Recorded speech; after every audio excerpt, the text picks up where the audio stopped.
ഇങ്ങനെ മഴ നിൽക്കുകയാണെങ്കിൽ നമുക്ക് ഇനി ഇതുപോലൊക്കെ മരിച്ചീനിയൊക്കെ ആശ്രയിക്കേണ്ടി വരും. ഇത് 1 കിലോ മരിച്ചീനിയാണ് കേട്ടോ, കണ്ടോ.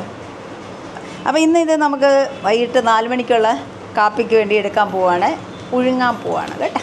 1 കിലോയിൽ പകുതി തണ്ടാണ് കണ്ടോ, വെറും വേസ്റ്റ്.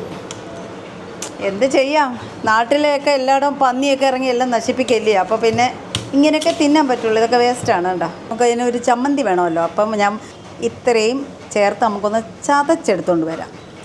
പോയിട്ടൊരു നാടൻ കട്ടൻ കാപ്പിയും കൂടി, നല്ല കിഴങ്ങും വേവിച്ചതും നല്ല ചുട്ടരച്ച മുളക് ചമ്മന്തിയും കട്ടൻ കാപ്പി. മഴ പെയ്യട്ടെ, നല്ലതല്ലേ നമുക്കിങ്ങനെ ഒരു കോമ്പിനേഷൻ. കപ്പ ഒന്ന് തിന്ന് നോക്കട്ടെ, രുചിയുണ്ടോ എന്നൊക്കെ. ഈ സമയം ഇതാണ് കഴിക്കേണ്ടത് കേട്ടോ. സൂപ്പർ, അടിപൊളി. അപ്പോൾ ഓക്കെ, ബൈ.